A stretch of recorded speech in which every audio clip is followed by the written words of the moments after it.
வாரம் வாரம் ஏஐ ஃபீல்டில் புதுசாக அப்டேட் வந்துட்டுருக்கு. ஆனால் நம்ம தான் இன்னும் அப்டேட் ஆகாமல் இருக்கோம். அதனால் இன்றைக்குள்ள வீடியோவில் என்ன பார்க்க வரேன்னா 2 ஏஐ மாடலை வச்சு கேம் டெவலப் பண்ண போகிறோம். கேம்னா ப்ரொஃபஷ்னலாக இல்லை, சிம்பிளாக வெப்சைட்டில் எப்படி கேம் டெவலப் பண்ணலான்னு பார்க்கலாம். ஓகே, நம்ம கேம் டெவலப் பண்ண ப்ராம்ப்ட் தான் முக்கியம். இந்த ப்ராம்ப்ட் ரெடி பண்ணலாம். ஆனால் ப்ராம்ப்ட்டை நம்ம ஏஐ வச்சு தான் ஜென்ரேட் பண்ண வரோம். நம்ம டெம்பிள் ரன் கேமாக டெவலப் பண்ண போகிறோம். அதனால் அதுக்கேற்ற மாதிரி ப்ராம்ப்ட் எழுதி அதை ஏரில் போட்டு என்ஹான்ஸ் பண்ணி எடுத்துருங்க. ஃபஸ்ட்டு நம்ம டெம்பிள் ரன் கோபைலட் வச்சு டெவலப் பண்ணலாம். சார்ஜிபிடி ப்ராம்ப்டை ஜென்ரேட் பண்ண முன்னாடி நம்ம 2 ஃபோல்டர் க்ரியேட் பண்ணிக்கலாம். ஃபர்ஸ்ட் ஒன் VS Code,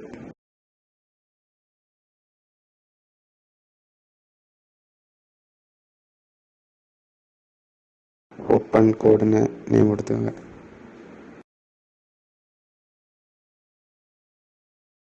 இப்போ VS Code ஃபோல்டரை ஓப்பன் பண்ணி அதில் சார்ஜிபிடி ஜென்ரேட் பண்ணியிருக்கோம்.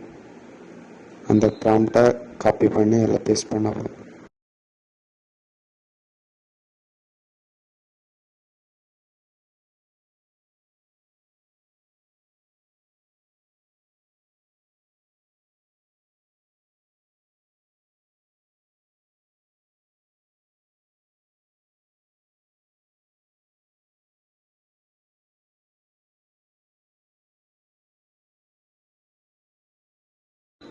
பரவாயில்ல, நான் எதிர்பார்த்தது ஒன்று, ஆனால் ஏதோ ஒரு மாதிரி ஜென்ரேட் பண்ணியிருக்கு. ப்ளே பண்ணி பார்க்கலாம். லெஃப்ட்டு ரைட்டு கீழெல்லாம் ஒர்க் ஆகுது, ஆனால் ஜம்ப் பண்ண தான் முடியலை. எப்படி தான் ஜம்ப் பண்ண ட்ரை பண்ணாலும் அவுட் தான் ஆகுது. ஓகே, நம்ம நெக்ஸ்ட்டு ஓப்பன் கோட் வச்சு இதே டெம்பிள் ரன் எப்படி ஜென்ரேட் பண்ணுன்னு பார்ப்போம். அதே மாதிரி ஓப்பன் கோட் ஃபோல்டரை ஓப்பன் பண்ணி சார்ஜிபிடி தந்திருக்க ப்ராம்ப்டை பேஸ்ட் பண்ணேன். ஃபஸ்ட்டு ஃபோல்டருக்கு பாத்தை ப்ராம்ப்டை கொடுக்கணும். அப்போ தான் கரெக்டான பாத்தில் அது கோட் எழுதும்.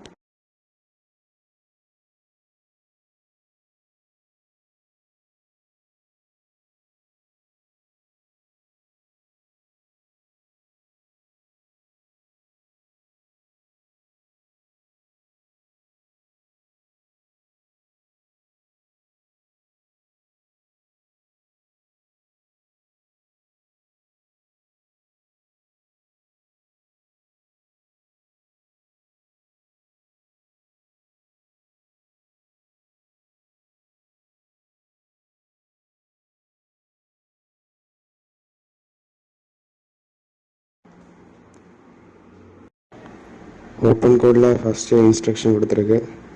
லெஃப்ட்டு ரைட்டு ஸ்பேஸு எல்லாம் ஸ்டாப் அதெல்லாம் கொடுத்துருக்கு.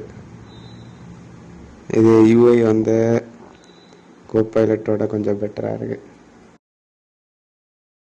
ஆனால் இதுக்கு ஃபங்க்ஷனாலிட்டி எல்லாம் கரெக்டாக இல்லை. அலைன்மெண்ட்டும் சரியில்லை. ஓகே, அவ்வளோதான் இந்த வீடியோ.